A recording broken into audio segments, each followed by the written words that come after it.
जुमाना, तुम सोई नहीं अब तक? मैं इस पौधे को देख रही थी।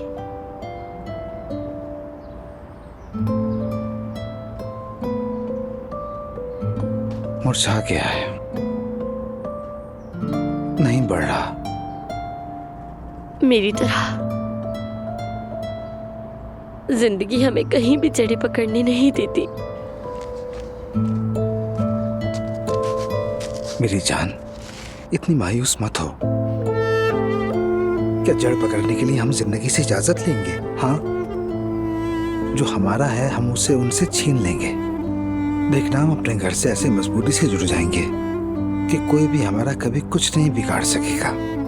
भरोसा रखो। देखो, तुम इन सब में काफी थक चुकी हो, चलो थोड़ा सा आराम कर लो। मुझे नींद नहीं आती। रात एक लम्हे को आंख लगी तो मैंने डरावना ख्वाब देखा। बतूल किसी और के घर में थी। उन अजनबी चेहरों के दरमियान एक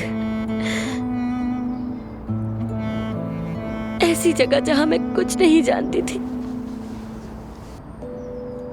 इंसान का बचपन उसकी जिंदगी में बहुत अहम होता है। अगर सहारा देने वाला खानदान ना हो तो वो दीवारों से लगकर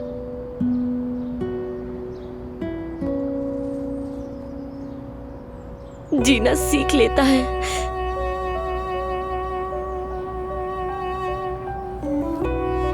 बतूल का कोई खानदान नहीं था। अब उसे अपने ही घर से जुदा कर देंगे। उजान बतूल किसके पास रहेगी? मैं बतूल का सहारा थी, अपनी बहन का सहारा थी मैं। माँ तो नहीं थी, बाबा भी चले गए थे।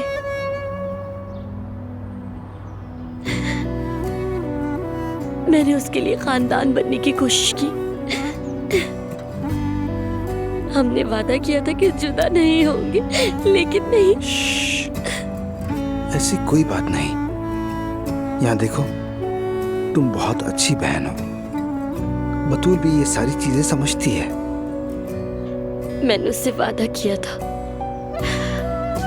मैं तुम्हें कभी नहीं छोड़ूंगी। चाहे कुछ भी हो जाए, हम कभी एक दूसरे से अलग नहीं होंगे। मगर मैं अपना वादा नहीं निभा सकी। मैं नहीं निभा सकी, नहीं निभा सकी।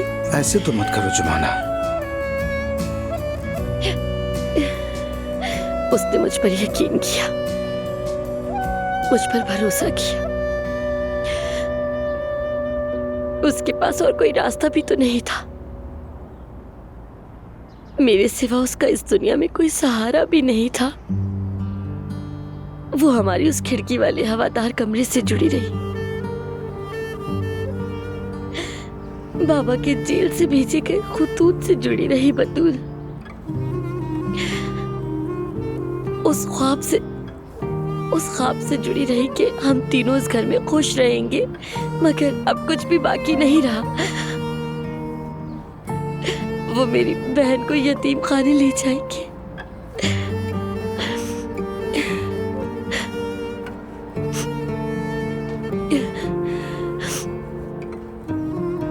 उन अजनबी लोगों के दरमियान बतूल किसके पास जाएगी? जब डरेगी तो किससे लिपटेगी? बतूल वहां कैसे रहेगी? कैसे गुजारा करेगी? ये सब सोच सोच के मैं पागल हो रही हूँ ओजान। ऐसा कुछ नहीं होगा और हम ऐसा हरगिज नहीं होने देंगे। तुम्हें बस सब्र करना है। और देखो, बतूल के लिए तुम्हें मजबूत रहना होगा। यकीन करो, एक दिन बतूल इन बुरे दिनों को भूल जाएगी। वो याद रखेगी कि उसकी बहन ने उसके लिए कितनी कोशिशें की, उसके लिए कितनी तड़पी है। यकीन करो प्लीज।